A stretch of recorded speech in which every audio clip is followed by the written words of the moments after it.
तर स्वागत आहे तुमचं शेतकरी वाईब्स या चॅनलवरती. तर राज्यात 17 मार्च 2026 रोजी कोणकोणत्या जिल्ह्यात अवकाळी पाऊस होण्याची शक्यता आहे याविषयीची माहिती प्रादेशिक हवामान केंद्राने वर्तवलेली आहे आणि तीच माहिती आज आपण सविस्तर जाणून घेणार आहोत.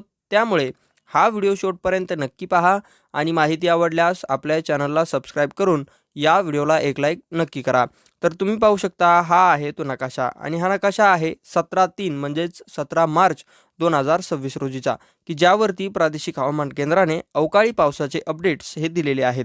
यामध्ये तुम्ही पाहू शकता गडचिरोली, चंद्रपूर, त्याचनंतर येथे गोंदिया, भंडारदरा, नागपूर, वर्धा, यवतमाळ, त्याबरोबर नांदेड हे सर्व जिल्हे तुम्ही पाहू शकता हे येल्लो अलर्टमध्ये प्रादेशिक हवामान केंद्राने जारी केलेले आहे.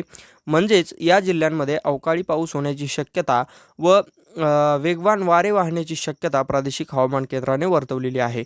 त्याचबरोबर येथे विजांचा कडकडाट होण्याची देखील शक्यता प्रादेशिक हवामान केंद्राने 17 मार्च रोजीसाठी वर्तवलेली आहे. त्यानंतर तुम्ही येथे पाहू शकता आता नांदेड, लातूर, धाराशिव व सोलापूर हे देखील जिल्हे येलो अलर्टमध्ये असणार आहेत. या देखील जिल्ह्यांमध्ये अवकाळी पाऊस व त्याचबरोबर सोसाट्याचा वारा जो वेगवान वारा आहे तो वाहण्याची देखील शक्यता प्रादेशिक हवामान केंद्राने वर्तवलेली आहे. व त्याचबरोबर येथे विजेचं साईन म्हणजेच विजांचा कडकडाट या देखील जिल्ह्यांमध्ये होण्याची शक्यता प्रादेशिक हवामान केंद्राने 17 मार्चसाठी वर्तवलेली आहे.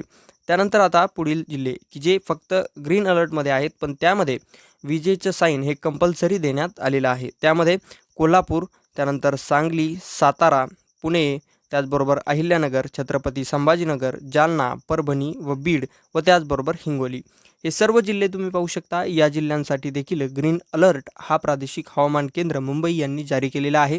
पण येथे तुम्ही पाहू शकता विजांचा कडकडाटाचं साईन या सर्वच जिल्ह्यांमध्ये देण्यात आलेला आहे. म्हणजे येथे जरी येलो अलर्ट नसला तरी येथे विजांचा कडकडाट होण्याची शक्यता प्रादेशिक हवामान केंद्राने 17 मार्च 2026 रोजी वर्तवलेली आहे. तर ही होती या दिवशीची म्हणजे 17 मार्च 2026 रोजीच्या हवामान अंदाजाविषयीची सविस्तर माहिती, जी की प्रादेशिक हवामान केंद्राने दिलेली होती. तर ही जर माहिती तुम्हाला आवडली असेल तर आपल्या चॅनलला सबस्क्राईब करून या व्हिडिओला एक लाईक नक्की करा, म्हणजे अशाच अपडेट्स तुमच्यापर्यंत पोहोचत राहतील.